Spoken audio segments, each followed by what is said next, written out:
Hello students, in last video lecture we studied about gravitational potential energy, gravitational potential, and we did some numericals on the basis of gravitational potential energy and gravitational potential. Now in this lecture we will study about escape velocity. That what is escape velocity? या actually में escape velocity है क्या, इसके बारे में हम समझने की कोशिश करेंगे. Now what does mean by escape. Escape का मतलब है बाहर निकलना. किसी भी चीज़ से बाहर निकलने को हम कहते हैं व्हाट, एस्केप. अब ये जो अर्थ है, इस अर्थ का अपना ग्रेविटेशनल फील्ड है. This is earth. इस अर्थ का अपना ग्रेविटेशनल फील्ड है. इस ग्रेविटेशनल फील्ड की जो फोर्स है उसका डायरेक्शन अर्थ की तरफ होता है. मतलब अर्थ किसी भी चीज़ को अपनी तरफ पुल करती है, हमेशा अपनी तरफ अट्रैक्ट करती है. ठीक है. तो इस अट्रैक्टिव फोर्स से बाहर निकलने के लिए कुछ फोर्स, अपोजिट डायरेक्शन में कुछ फोर्स लगानी पड़ती है. उस फोर्स की वजह से जो वेलोसिटी एक्वायर की जाती है. अब फॉर एग्जांपल ये कोई बॉडी है, आपने यहाँ से कोई बॉडी ऊपर फेंकी तो ये बॉडी यहाँ से यहाँ गई और वापस नीचे यहाँ आ गई. ठीक है. देन आपने और ज़्यादा ताकत से फेंकी, ये यहाँ से यहाँ आ गई. देन और ज़्यादा ताकत से फेंकी, ये यहाँ से यहाँ आ गई. आपने अब और ज़्यादा ताकत लगाई तो ये जो बॉडी है वो ये इस तरह से आ जाएगी. अब ये बॉडी जो इस तरह से इधर जाने की कोशिश करेगी तो इसकी वेलोसिटी इस तरफ है, और इस पर अर्थ फोर्स इस तरफ लगाएगी तो ये बॉडी इस तरह से सर्कुलेट करने लग जाएगी. और सैटेलाइट्स के साथ हमेशा यही होता है. जो मैन मेड सैटेलाइट्स होती हैं उनके साथ हमेशा यही होता है. उनको लॉन्च ऐसे ही किया जाता है. उनको मिनिमम वेलोसिटी दी जाती है जिसकी वजह से वो अर्थ के ग्रेविटेशनल फील्ड से बाहर निकल जाती हैं. और जब वो बाहर निकल जाती हैं ग्रेविटेशनल फील्ड से तो वो उसके बाहर जाके अर्थ के ग्रेविटेशनल फील्ड के या अर्थ के स्पेस से बाहर निकलने के बाद वो रोटेट होती रहती हैं. ठीक है. हम ये तो नहीं कहेंगे कि बाहर कोई भी फील्ड नहीं होता अर्थ का, कि यहाँ पे कोई फील्ड नहीं होता. अगर फील्ड नहीं था तो इस पर फोर्स कैसे लगी, तो फील्ड होता है वहाँ. लेकिन अर्थ के सरफेस के पास जो फील्ड है वो उस स्ट्रॉन्ग फील्ड को काउंटर करने के लिए जो वेलोसिटी, मिनिमम वेलोसिटी दी जाती है, that is called escape velocity. क्या समझ में आ गई बात? क्या क्लियर हुई? तो मैं डेफिनेशन लिख देता हूँ. Escape velocity is the minimum velocity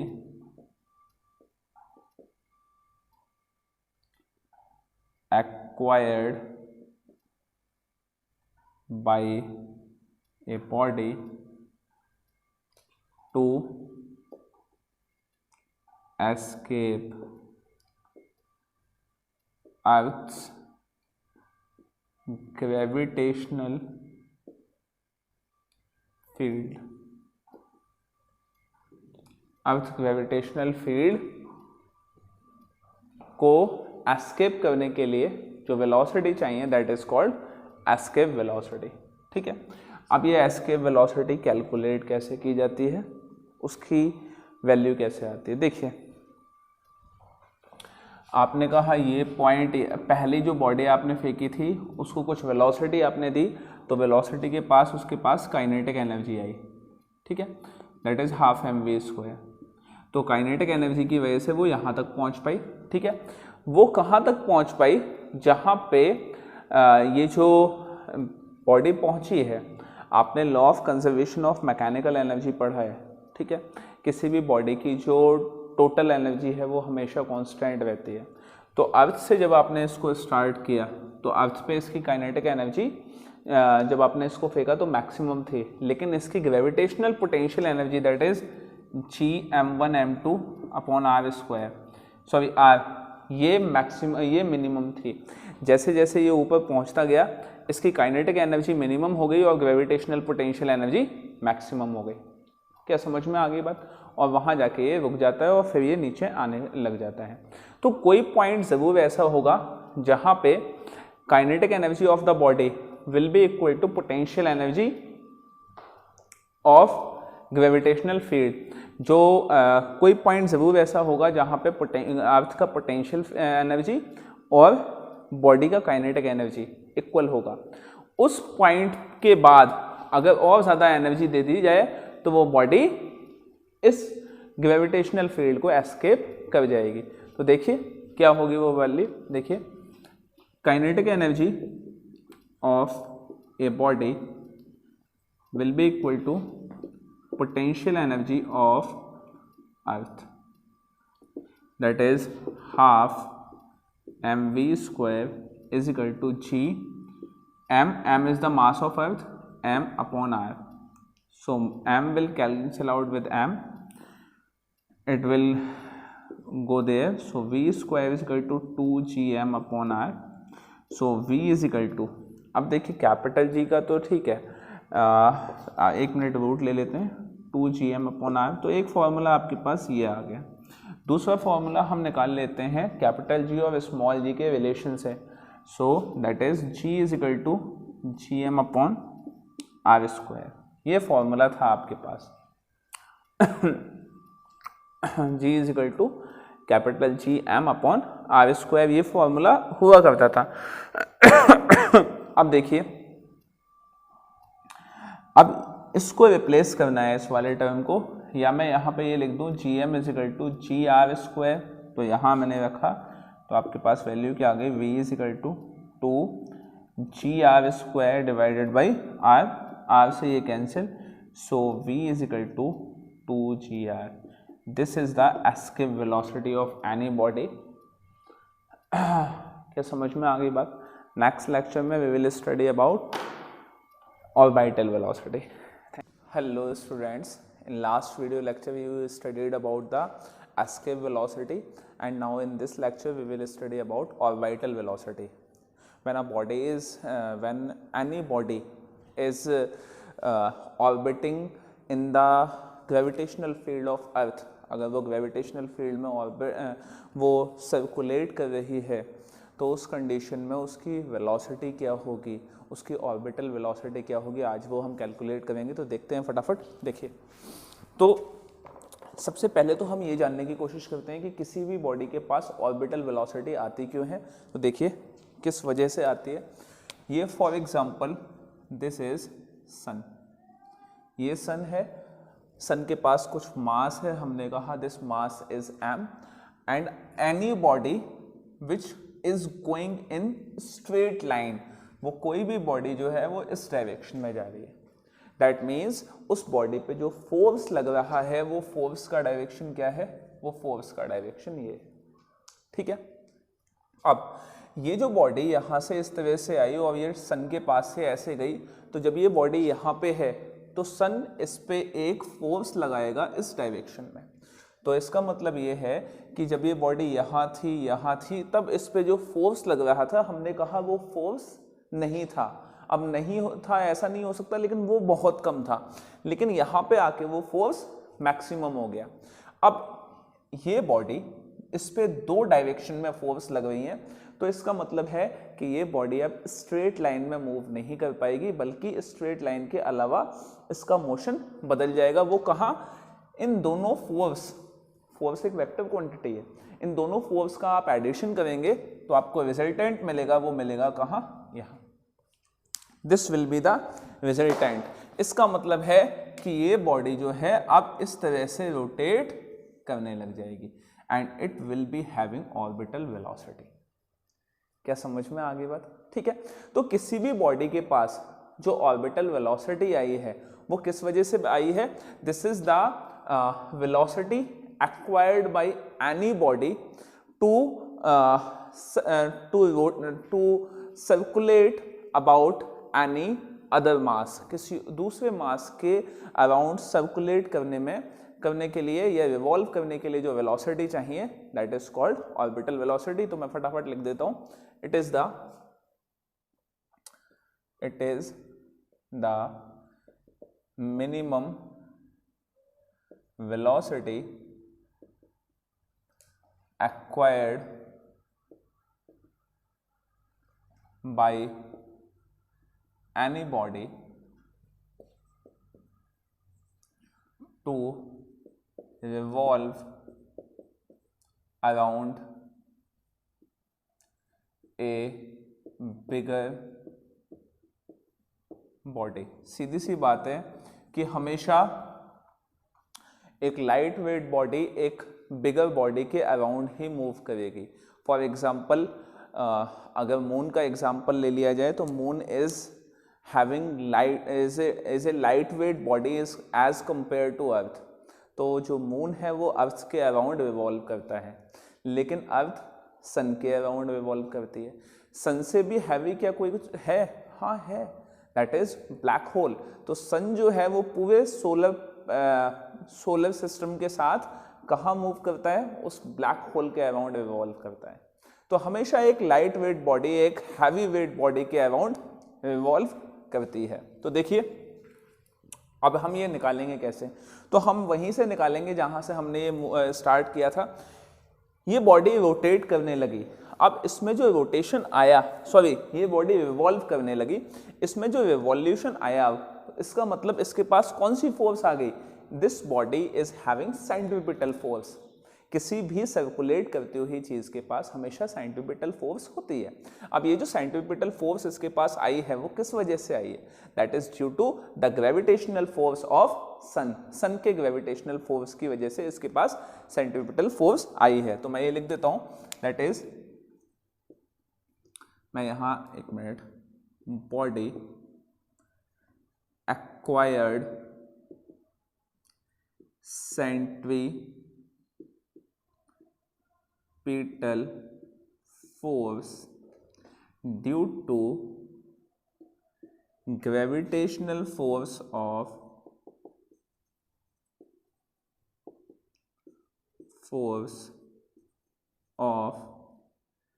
bigger mass। मैं सन या किसी की बात नहीं कर रहा, मैं बिगर मास की बात कर रहा हूं। ठीक है, तो हमने कहा gravitational force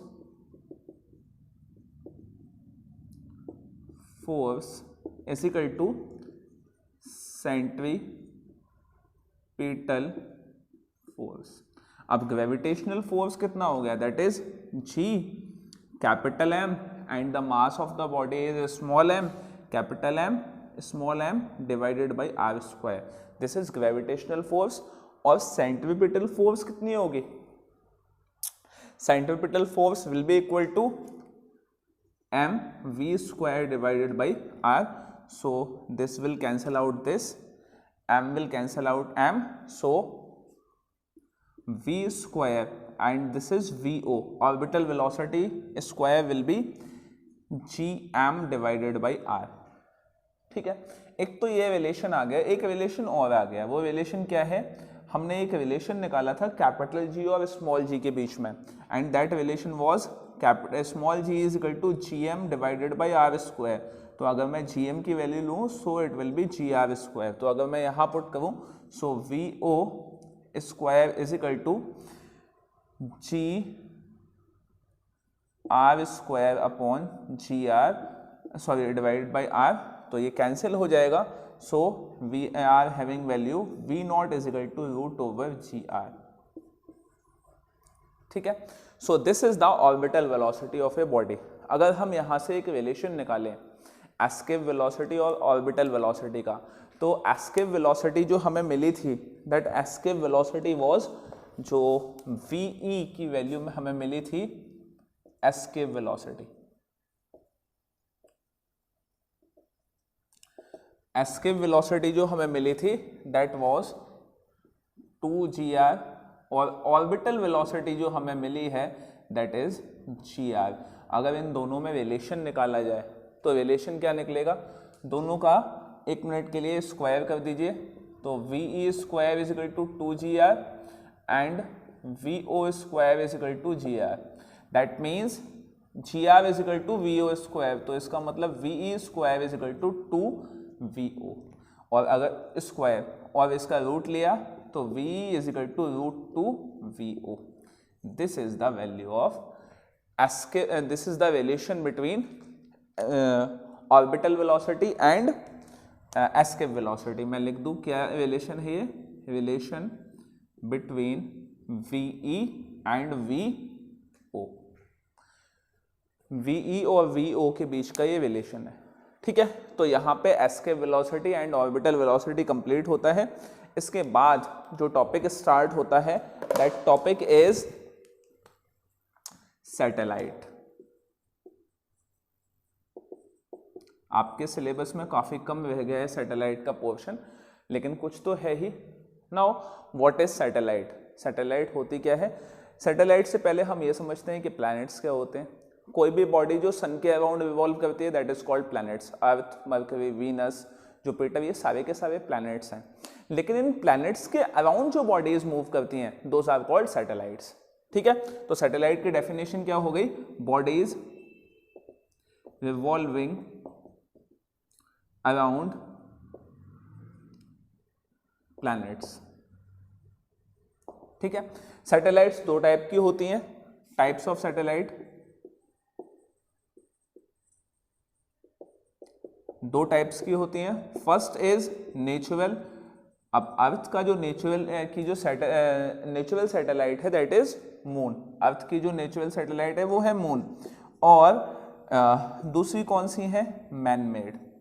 man made satellites बहुत सारी हैं, ठीक है।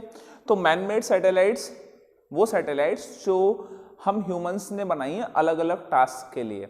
अब मैन मेड सैटेलाइट्स को दो कैटेगरीज में डिवाइड किया जा सकता है, मैं यहाँ लिख देता हूँ। वो दो कैटेगरीज कौन सी हैं? That is Jio stationery satellite and second is polar satellite. अब जियो स्टेशनरी सैटेलाइट क्या है और पोलर सैटेलाइट क्या है? जियो स्टेशनरी सैटेलाइट की स्पेशलिटी समझ लीजिए। ये वो सैटेलाइट्स हैं जो अर्थ के सरफेस से अराउंड 36,000 किलोमीटर ऊपर इंस्टॉल की जाती हैं। मतलब कितना ऊपर इंस्टॉल की जाएंगी? 36,000 किलोमीटर अबव अर्थ सरफेस। अर्थ के सरफेस से 36,000 किलोमीटर ऊपर इंस्टॉल की जाएंगे, ठीक है।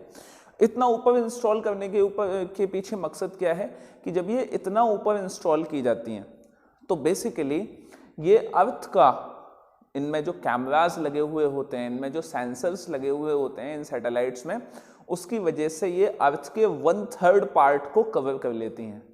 1/3 पार्ट इनके सर्विलांस में आ जाता है, ठीक है, एक ही सैटेलाइट के, ठीक है। तो क्या हो गया?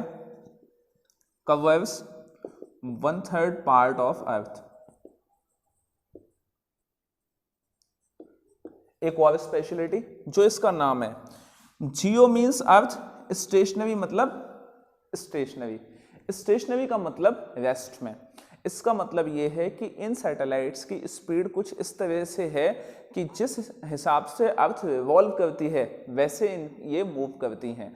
तो किसी भी पर्टिकुलर पोर्शन से, अर्थ के किसी भी पर्टिकुलर पोर्शन से ये हमेशा रेस्ट में रहती हैं। कहने का मतलब ये है कि किसी सैटेलाइट को अगर इंस्टॉल किया गया मथुरा के ऊपर, मतलब मथुरा के ऊपर तो नहीं किया जाएगा, यूपी के ऊपर या इंडिया के ऊपर, तो वो जिस टारगेट के लिए इंस्टॉल हुआ है वो हमेशा 24 घंटे वो इंडिया के रेस्पेक्ट में वो हमेशा रेस्ट में रहेगा। मतलब उसके सर्विलांस में हमेशा इंडिया रहेगा।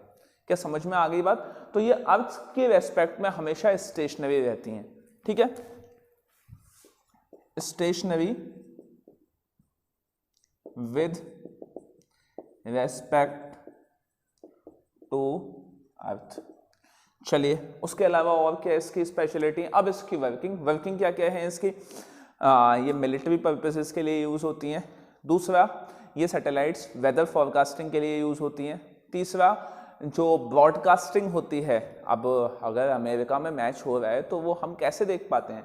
ड्यू टू दिस सैटेलाइट्स, ठीक है। एक और स्पेशलिटी इसकी ये है, जियो स्टेशनरी सैटेलाइट्स हमेशा अर्थ के इक्वेटर के पैरेलल रहती हैं। हमेशा अर्थ के इक्वेटर के पैरेलल रहती हैं, हमेशा। ये अर्थ है, ये पोल्स हैं, ये इक्वेटर है, तो ये हमेशा अर्थ के इक्वेटर के पैरेलल रहती हैं। Always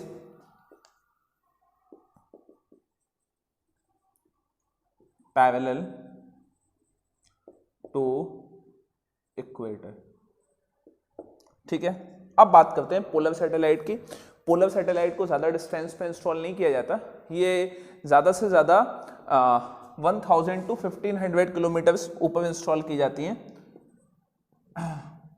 that is 1000 to 1500 kilometre above earth surface. ठीक है, दूसरा, ये अर्थ के रेस्पेक्ट में स्टेशनरी नहीं रहती, बल्कि ये एक ही दिन में 3, 4, 5, 6 चक्कर लगाती हैं, जैसा उसमें होता था परमाणु मूवी में, देखा है ना आपने।